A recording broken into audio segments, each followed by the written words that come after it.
Rebel ನಾಯಕ ಯತ್ನಾಳ್ಗೆ ಬಿಜೆಪಿಯ ಕದ ಕ್ಲೋಸ್ ಆಗಿದೆ.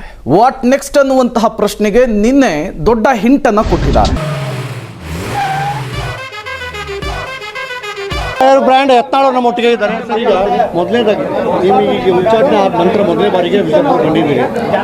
ಏನು ನಿಮ್ಗೆ ಯಾವ ಈ ಉಚ್ಚಾಟನೆ ಪ್ರಮುಖ ಕಾರಣ ಯಾರು? ಅದೇ ಕುಟುಂಬ, ಯಡಿಯೂರಪ್ಪ ಕುಟುಂಬ, ಮತ್ತಾರು ಬೇರೆ ಯಾರು ಇಲ್ಲ ಕಾರಣ. ಈಗ ಶೂಟ್ ಮಾಡಿ ಸಾಯಿಸ್ಬಿಡ್ತೀನಿ. ಇರಿಟೇಷನ್ ಕಟ್ರಿ ಕಳಿಸಿ ಆಚೆ. ಹೊಸ ಪಕ್ಷ ಕಟ್ಟಲಿಕ್ಕೆ ನಿಮ್ಮ ಅನೇಕ ಏನು ಅಂತಂದರೆ ಅಭಿಮಾನಿಗಳಾಗಲಿ ಬಿಜೆಪಿ ಕಾರ್ಯಕರ್ತರು ನಿಮಗೆ ಒತ್ತಾಯ ಮಾಡ್ತಾ ಇದ್ದಾರೆ, ಫೋನ್ ಮಾಡಿದ್ರಿ. ಈ ಬಗ್ಗೆ ಈನಲ್ಲಿ ಏನು ವಿಚಾರ ಮಾಡಿದ್ರಿ? ಯಾವ ರೀತಿ ಜಾಗೃತಿ ಮೂಡಿಸ್ಲಿಕ್ಕೆ? ನೋಡ್ರಿ, ವ್ಯಾಪಕವಾಗಿ ರಾಜ್ಯದಲ್ಲಿ BJP ಬಗ್ಗೆ ಅಸಮಾಧಾನ ಭಾಳ ಇದೆ.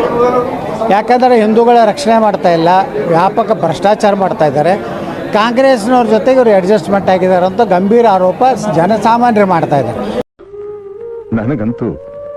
ನನಗಂತೂ ಈ ಜೀವನವೇ ಬೇಸರವಾಗಿ ಹೋಗ್ಬಿಟ್ಟಿದೆ. ನೀವು ಕಮೆಂಟ್ಸ್ ತೆಗೆದು ನೋಡ್ರಿ.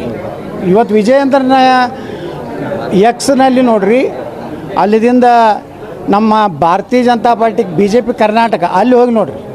ನೀನು ಅಡ್ಜಸ್ಟ್ಮೆಂಟ್ ನನ್ನ ಮಗ ಅದಿ, ನೀ ಯಾವಾಗ ಕಿತ್ಕೊಂಡು ಹೋಗ್ತೀಯಾ, ನೀ ರಾಜೀನಾಮೆ ಕೊಟ್ಟು ಹಾಳಾಗಿ ಹೋಗು, ಹಿಂಗೆ ಕಮೆಂಟ್ ಮಾಡ್ಲಕತ್ತ. ನೀವು ಅದನ್ನು ನೋಡ್ರಿ. 1, 2, 3 ಇರ್ತಾವಲ್ಲ ಪಂಗರು. ಜೈ BYV ಯಡಿಯೂರಪ್ಪನೇ ನಮ್ಮ ಹುಟ್ಟಿಸಿದ ನಾಯಕ ಅನ್ನೋಂಥವ್ರು ಅದಾರ 4 ಮಂದಿ.